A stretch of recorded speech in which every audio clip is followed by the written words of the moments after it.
2020년 9월 13일 주일 가정예배 드리도록 하겠습니다. 하나님은 영이시니 예배하는 자들은 신령과 진정으로 예배할지니라. 거룩하신 하나님 아버지, 은혜를 감사를 드립니다. 우리에게 귀한 주일을 허락하시고 또 오늘 또 예배 드릴 수 있는 그런 은혜를 허락해 주시니 감사를 드립니다.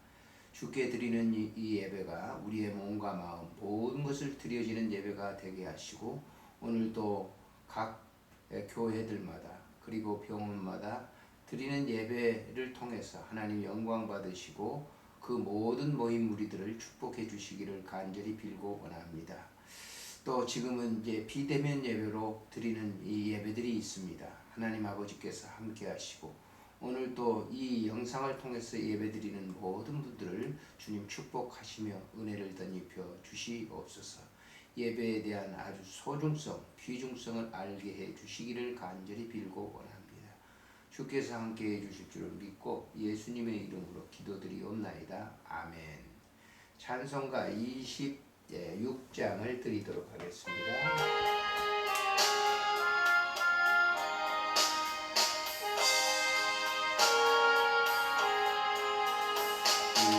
주를 아는 이들 찬송하고 찬송하세. 밤과 뜻과 인나하여 경배 드리세. 주를 알지 못한 이들 주같이 인도하사 그의 피로 구속하니 찬송 부르세. 약한 사람 도움마다 시련 중에 담대하니 모든 죄를 이기림은 믿음 뿐이라. 주의 우리 주는 영원토록 변함없네. 성도들아 주를 믿어 이리 섬기세. 아멘.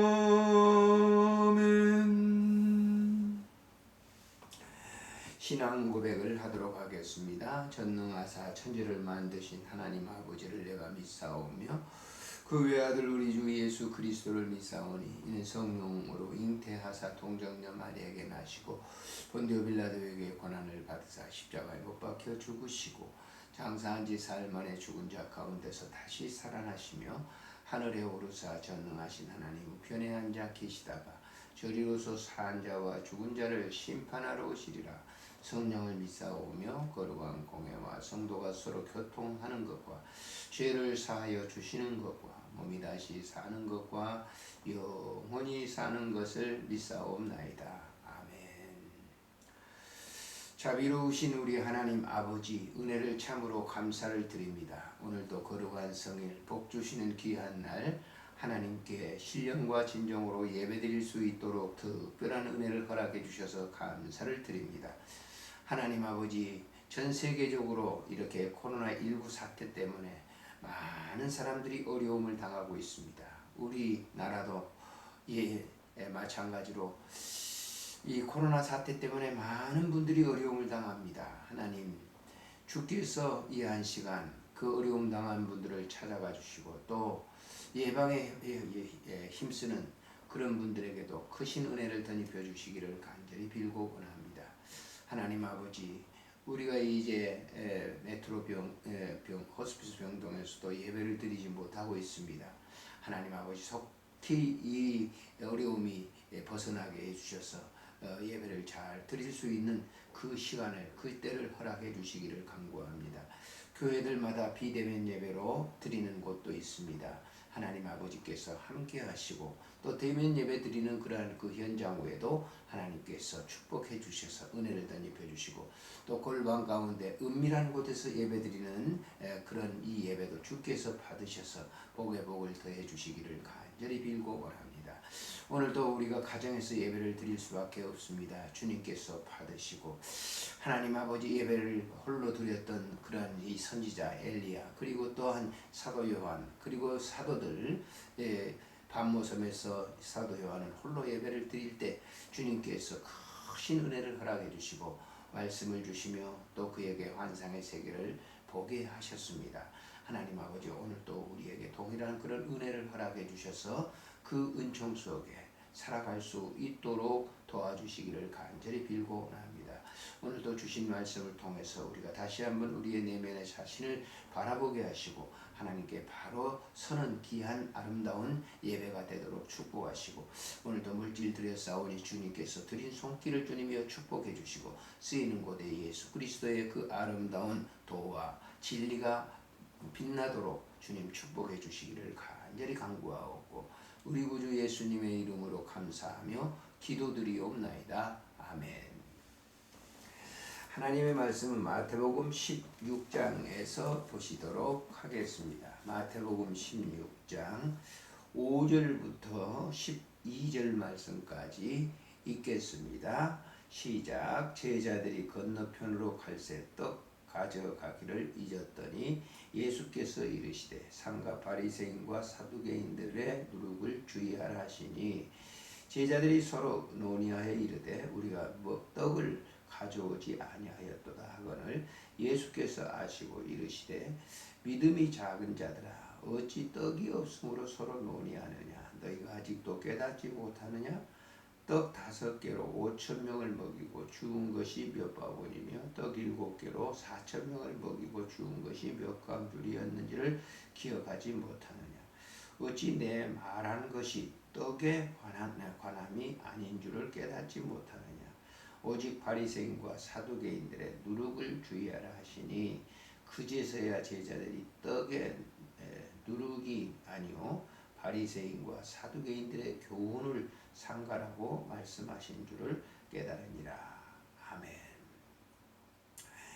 오늘 이 주신 말씀을 통해서 누룩은 바리새인들과 사두개인들이라고 하는 그런 말씀을 잠시 묵상하도록 하겠습니다. 하나님께서 특별히 믿는 자들을 이 땅에서 부르시고 교회를 세우셨습니다. 교회라고 하는 공동체를 세웠죠. 그런데 이 교회의 역사를 보게 되면 그 본질을 잃어버린 그 교회들이 초대교회로부터 중세시대 오늘날에 이르기까지 계속되어 왔음을 알 수 있습니다. 저는 그것을 바로 누룩과 같이 잘못된 그 교리를 전파하는 단체들 때문이다 라고 하는 것입니다. 예수님 당시에도 바리새인들과 사두개인들, 구약에 있는 그러한 모든 율례를 따른다고 했지만은 그들은 그들이 가지고 있는 지식, 그들이 가지고 있는 그 종교적인 상식을 가지고 당시의 사람들에게 전파했습니다. 그래서 예수님께서 그들의 잘못된 것을 지적을 했지만 그들은 오히려 예수님이 잘못됐다 해서 예수님을 결국 십자가에 못 박는데 앞장섰던 사람들이 바로 바리새인들과 사두개인들, 율법사들이었습니다. 그렇지, 예수님께서 그 공생애를 이렇게 하시는 그 기간 동안 바리새인들과 사두개인들은 자기들이 가지고 있는 그 구약의 율례와 법도를 가장 잘 지킨다라고 그것으로 이제 정죄를 했는데, 사실은 그 율법과 이 율례, 규례, 이것이 본질적인 것이 아니라 그들이 믿어오면서 자기들이 지식으로, 자기들의 사상으로 만들어 놓은 것을 거기에 덧입혔다, 덧씌워가지고 가짜를 갖다가 전한 것이죠. 오늘 이 본문을 보면 바로 그렇습니다. 이 예수님께서 바리새인들과 사두개인들을 경계하라라고 하는 그런 이 말씀을 하시면서 이제 갈릴리 바다를 건너서 가시게 됐는데, 제자들은 그곳에 가면 먹을 것이 필요하다라고 생각해서 떡 가져오는 것을 잊어버렸다라고 얘기합니다. 그때 예수님께서 제자들에게 그런 말씀을 하시죠. 일용할 양식이라고 하는 것은 매일 하나님께서 우리에게 공급해 주시는 그런 은혜의 양식이죠. 매일매일 우리가 일용할 양식이라고 하는 것이 사실 구약 시대 보면 만나와 메추라기를 광야에서 매일매일 주님께서 하나님께서 주셨던 것처럼 우리의 이 의식주의 모든 삶도 역시 하나님께서 다 주신다라고 하는 그런 그 은혜를 우리가 체험하고 늘 살아가죠. 그러나 어떻습니까? 제자들과 같은 그런 인식을 가질 수밖에 없죠. 그런 예수님이 지금 함께 바다를 건너가시면서 말씀하실 때 그들은 떡 가져오기를 잃었다거든요. 그런 그들에게 예수님께서는 바리새인과 사두개인들의 누룩을 주의하라라고 이렇게 말씀하십니다. 제자들이 서로 이제 7절에 보면 논의하는데 우리가 떡을 가져오지 아니하였도다 하거늘 이렇게 했습니다. 우리가 떡을 가져오지 않아서 예수님께서 저 말씀을 하시지 않았는가. 그때 예수님께서 그들의 얘기를 듣고 이렇게 얘기합니다. 믿음이 적은 자들아, 오직 떡이 없으므로 서로 논의하느냐. 너희가 아직도 깨닫지 못했는가. 내가 보리떡 5개 물고기 2마리로 5,000명을 먹였고 보리떡 7개로 4,000명을 먹인 그것을 모르느냐. 배고프다 할 때 다 먹여주지 않았느냐라고 말씀을 하시면서 11절에 어찌 내 말하는 것이 떡에 관할이 아닌 줄을 깨닫지 못하느냐. 오직 바리새인들과 사두개인들의 누룩을 조심하라라고 하는, 여기 누룩이라고 하는 것은 그들의 그릇된 사상, 그들의 그릇된 종교관, 그릇된 잘못된 것을 가지고 있는 것을 예수님이 지적하고 있는 것입니다. 사실 종교 생활을 한다는 사람들이 본질적인 것을 잃어버리고 이제 자기 중심에 자기가 배워왔던 어떤 지식, 사상, 철학 이런 것들을 전하는 그런 경우가 굉장히 많죠. 특별히 이제 기독교 가운데, 개신교 가운데 이제 특별히 많은데요.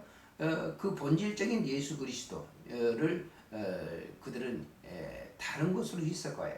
자기 중심, 자기가 생각했던 것, 자기가 믿어왔던 이런 것들을 갖다가 전하는, 그래서 그들을 우리가 이제 개신교에서는 사이비 이단이라고 그렇습니다만은 그것이 바로 거짓 교훈이죠. 그런 것을 예수님은 누룩이라고 얘기합니다.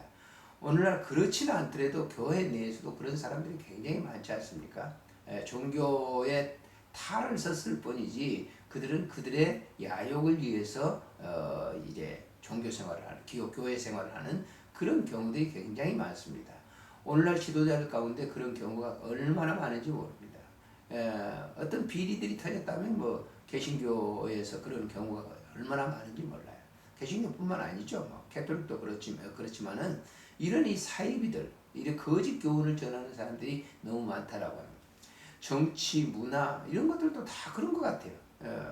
본질적인 정의를 외치면서도 그 비정의, 잘못된 것을 갖다가 그들이 꾸며내는 거. 오늘날 우리 정치 속에서 얼마나 봅니까?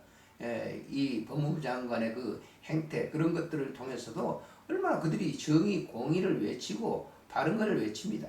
그런데 그들은 어떻게 해요? 자기들의 잘못된 것은 감싸고 있는 것이죠. 그걸 갖다가 국민들의 눈속임을 하고 있는 것을 우리가 뉴스를 통해서 이런 것을 통해서 볼 수가 있잖아요. 사상도 마찬가지죠. 공산주의라고 하는 것이 정말 공산이라고 하는, 골고루 분배하자라고 하는데 그들이 분배하고 있습니까? 그렇지 않잖아요. 본질적인 건 참 좋아요. 본질적인 문제는 참 좋지만은 그들의 실제적인 생활 속에서는 그것이 허위라고 하는, 위장 전술을 쓰고 있다고 하는 것을 우리가 너무 잘 알고 있지 않습니까? 이것을 예수님께서 종교 내에서도 이 바리새인과 사두개인들도 역시 그런 것이다라고 하는 거예요. 본질, 율법과 율례의 본질적인 것을 갖다가 그들은 망각하고 다른 것으로 더 씌운다라고 하는 것이죠. 자기들의 그 위선적인 행동을 갖다가 앞세우는 것을 우리가 볼 수가 있어요. 사실 예수님께서 마태복음 22장에서 이 율법의 완성은 사랑이라고 그랬지 않습니까? 사랑. 그런데 이것을 갖다가 배제하고 바리새인들과 사두개인들은 그 율법 하나하나를 문자화시켜서 그걸 갖다 따르는 것이 온전한 것이다라고 얘기하고 있는 것을 우리가 볼 수가 있지 않습니까? 이것을 예수님은 누룩이라고 말씀을 하고 있는 것이죠. 예수님이 이 세상에 오신 것이 진리입니다. 본질적인 본질이신 하나님께서 이 땅에 오신 것이죠. 그리고 그분이 지금 증거하고 있는데 이 바리새인들과 사두개인들은 자기들이 과거에 믿어왔던 경륜, 과거에 생각했던 그걸 가지고 예수님을 갖다가 이렇게 잡아서 십자가에 넘겨 죽임을 당하게 하는 그런 그릇된 것에 얽매여 있던 그들인 것을 우리가 볼 수가 있죠. 그래서 이런 사실을 예수님께서 누룩의 비유를 통해서 누룩이라고 하는 게 뭡니까? 조그만한 이 박테리아 이런 것들이 급식적으로 번지게 되잖아요. 어린 시절에 이제 집에서 이렇게 술을 이렇게 막걸리 있지 않습니까? 농주라고 하는 건데 그걸 보면 누룩을 넣습니다. 근데 그 누룩이 번지죠. 세포 분열을 해서 이제 번지게 돼서 그것이 이제 술이 되게 되는데 그런 것처럼 처음에는 조그마한 거예요. 근데 그게 전체적으로 번져버리는 것처럼 바로 바리새인들의 그 사상, 종교관 이런 것들이 바로 그러했다라고 하는 것이죠. 그래서 예수님께서 이 말씀을 하시고 나니까 12절에 그제서야 제자들이 떡의 누룩이 아니요 바리새인과 사두개인들의 교훈을 삼가라고 말씀하신 줄을 알았다. 우리가 예수를 따르면서도 본질적인 것을 잘못 이해하고 따르는 그런 경우가 굉장히 많죠. 이것이 옳다라고. 바로 예수님의 제자들이 예수님이 지금 말씀하신 누룩의 비유를 떡으로 생각한 거예요. 그렇게 생각하는 경우가 많습니다. 사역을 하면서도 그런 사람들이 굉장히 많잖아요. 자기중심적으로 그 말씀을 갖다가 이렇게 생각을 하는 그런 경우가 있습니다만은 그건 아니죠. 우리가 본질적으로 예수님께서 오셔서 말씀하신 그 의미를 알아야 된다라고 하는 거예요. 제자들이 바로 그것을 몰랐다가 예수님이 다시 말씀을 하시니까 그들이 그제서야 그걸 깨닫게 됐다라고 하는 것이죠. 오늘날도 마찬가지입니다. 신앙생활하면서 예수님께서 말씀하신 본질적인 그런 그 의미를 바로 알지 못하면 바로 사두개인들과 바리새인들과 같은 이 누룩과 같은 그런 종교관, 철학관, 사상관 이런 것들을 전할 수가 있다라고 하는 것입니다. 진리는 변하지 않습니다. 오직 예수님은 변하지 않는 절대적인 진리십니다. 그것을 바로 증거하는 그 일을 우리들이 해야 될 것이죠. 근데 그것을 잘 알려고 하면 어떻게 해야 됩니까? 하나님께서 우리에게 준 이 생명의 말씀의 그 의미를, 이 본질적인 그 의미를 잘 이렇게 우리가 알고 그것을 증거하는 것이 온전한 것이다라고. 제자들이 이런 것을 잘 이렇게 알지 못했기 때문에 사실 3년 동안 예수님을 따라다녔지만은 결국은 그 본질을 알지 못했기 때문에 십자가상에서 다 뿔뿔이 흩어졌던 것을 알 수가 있잖아요. 그러나 그들이 다시 예수님께서 말씀하신 부활하셔서 다시 승천하시면서 그들에게 말씀하신 성령의 내주를 통해서 그들이 다시 본질적인 것을 깨닫고 사도행전에서 그들이 걸어갔던 발자취를 우리가 잘 볼 수 있지 않습니까? 오늘도 마찬가지입니다. 하나님께서 우리에게 주시는 이 본질적인 그런 그 의미를 우리가 잘 알고 그것을 증거하는 것이 오직 주님을 따르는 아름다운 믿음의 그런 제자들, 믿음의 사람들이라고 하는 것을 생각해 볼 수가 있겠죠. 좋으신 하나님 아버지 은혜를 참으로 감사를 드립니다. 오늘 이 시간도 귀한 말씀을 통해서 우리가 누룩을 주의하라고 하는 주님의 말씀의 의미를 우리가 바로 알고 정말 주님을 온전하게 사랑하고 따를 수 있도록 도와주시기를 간절히 빌고 원합니다.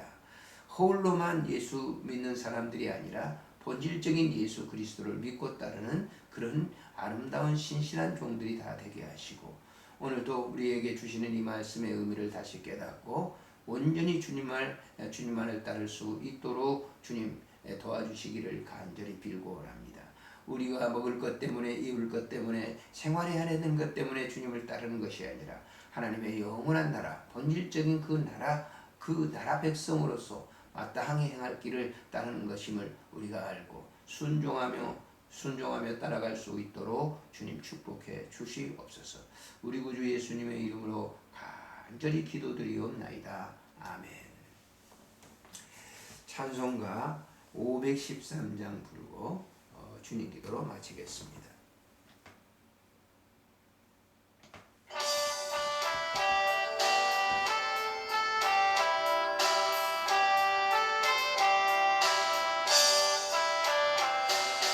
모든 영광 들을